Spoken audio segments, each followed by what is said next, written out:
So this is a one-way.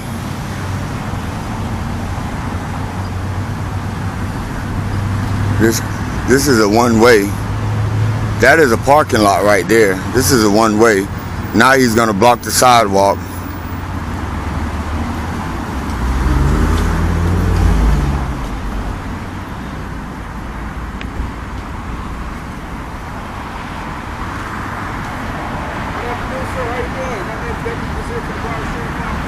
Deputy who? Deputy Desir. You know this a one-way? Okay, I do know. Why did you, instead of going in the parking lot, why would you break the traffic laws and go down the wrong way on the one-way? I got a call about... So that get to tell you to break the traffic laws? Because you got a call?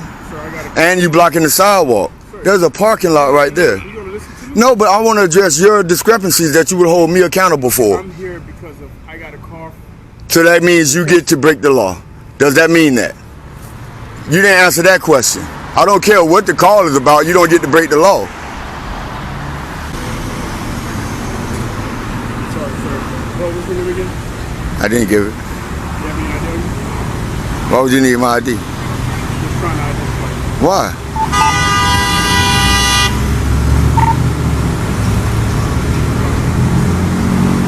Do I have to show you my ID?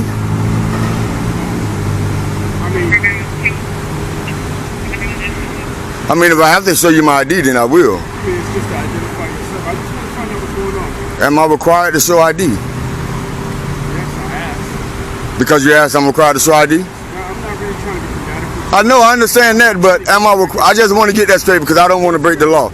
I'm required based on what I circumstance? just want to address you by your name. What's your name? No, let's talk about the requirement. Okay. Based on what specifications am I required to give you my ID? I'm trying to identify who you are. Right. I want to... Do you have authority to identify me? I just want to, seriously. I do. Under what provisions? Committing a crime, about to commit a crime, or in the process of committing a crime. Alright guys, welcome back to the channel. The place where you learn your rights and watch what happens when police officers try to act above the law. In today's video, we're seeing something that happens way too often. Law enforcement rolls up thinking civilians don't know the rules, and they try to pressure, intimidate, and control the situation. But this time, they picked the wrong person. This man isn't yelling, he isn't breaking any laws, and he isn't giving them what they want. He's calm, sharp, and ready. Before anything else, make sure you hit that like button, leave a comment, and help spread awareness. These videos aren't just entertainment, they're education. Because when police misconduct goes unchecked, everybody loses. I don't have no probable cause. So,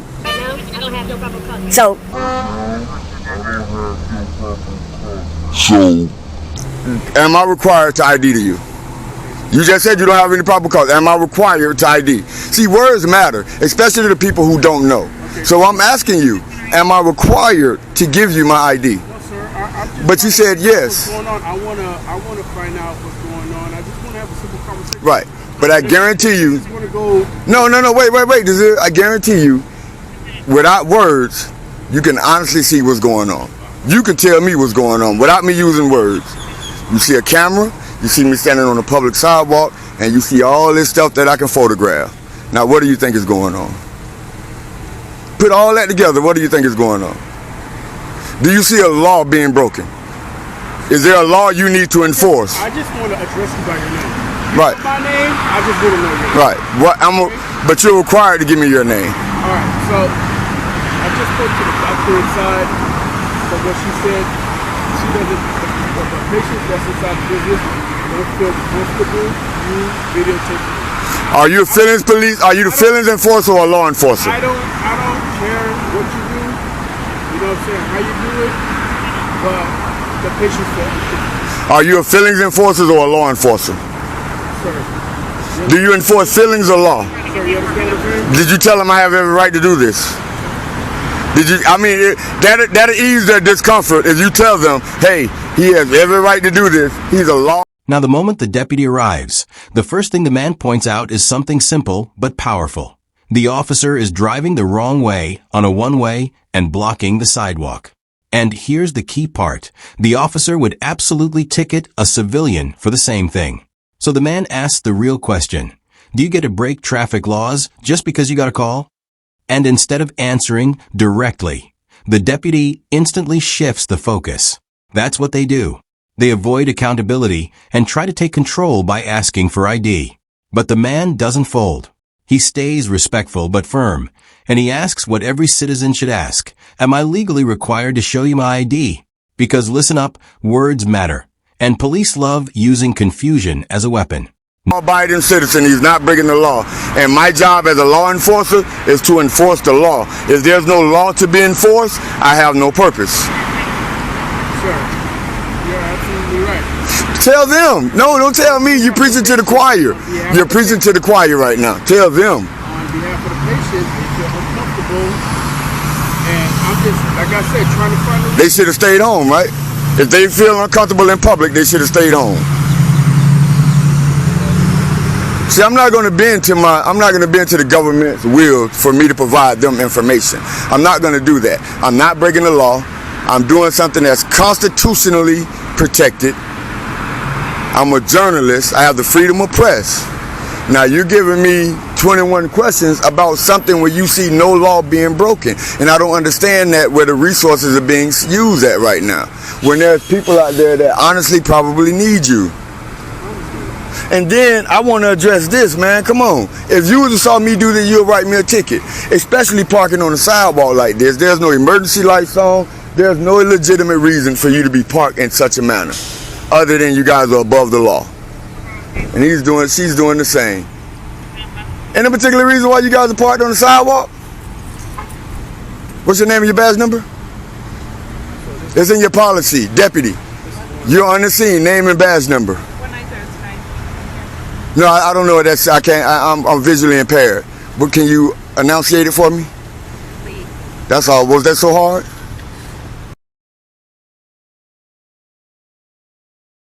What's your name? What's your name and your badge number? Deputy Jensen, 20241. Thank you. Your name and your badge number? 4 and 20258. Thank you. You guys can 10-8. He already determined there's no probable cause. There's no law being broken. You guys can 10-8. Yeah, I know, but you guys can 10-8. This is where the deputy slips up hard. At first, he says yes, the man is required to identify. But when pressed, he starts backtracking. The man keeps drilling him calmly. Based on what circumstances? Am I committing a crime, about to commit a crime, or in the process of committing a crime? And the deputy admits it. No crime is happening. That's when the whole game falls apart. Because if there's no crime, there's no lawful demand for ID. And then the deputy reveals the real reason they're there. Staff inside feels uncomfortable about the camera. And the man destroys that argument instantly with one of the coldest lines you'll ever hear. Are you a feelings enforcer or a law enforcer? That right there is the moment the deputy loses control. Crime being committed. There's crimes being committed.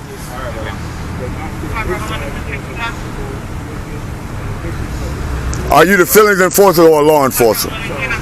Are you a feelings enforcer or a law enforcer? I don't care. I feel uncomfortable with all these people around me with guns. Are you going to do something about that? Are you going to do anything about that? Me being uncomfortable with all you guys with guns around me?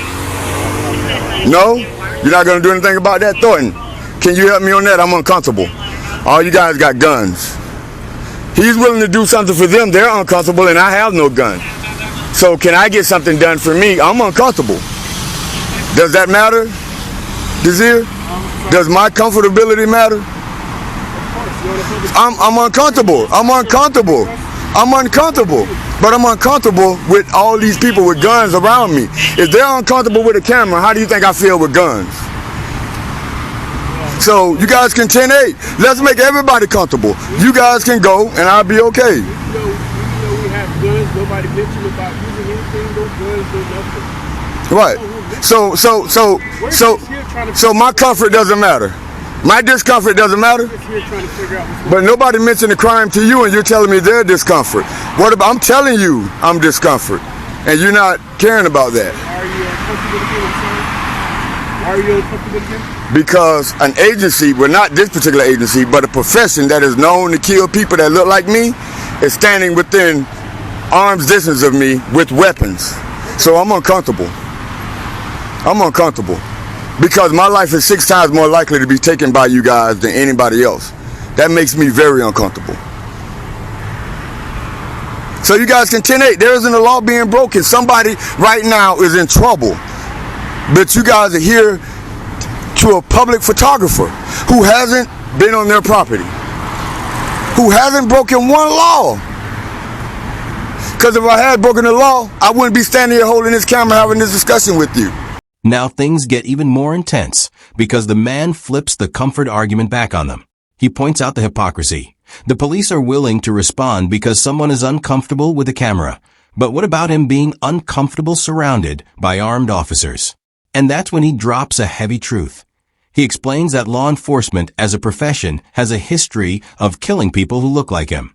And that reality makes him genuinely uneasy. He's not being dramatic. He's being honest. And he's still standing there peacefully on public property, holding a camera, exercising his First Amendment rights. Meanwhile, the deputies keep fishing for information, trying to figure out what he's doing, even though they can clearly see it. He's recording. That's it. And in America, that's not a crime. Are you guys looking for a crime now? We investigate it. Just trying to figure out what's going on. That's it. Again, without me telling you what's going on, what would your eyes decipher me doing? Listen, I can't read mine right now. You don't have to read mine. You can read actions. I want you to tell me. You can read actions. There's a law-abiding citizen standing on public property, holding a recording device, exercising the First Amendment to the United States Constitution of freedom of press. He's not breaking any laws, and you guys want to know what I'm doing. Where in the Constitution does it tell me that I have to tell you what I'm doing? No, there's the questioning. I told him before you got here, words matter. He told me that I'm required to identify to him, as if I don't know Florida statutes 901.151, which I will not identify. Now I'm flat out refusing to. Is that against the law? Is that obstruction?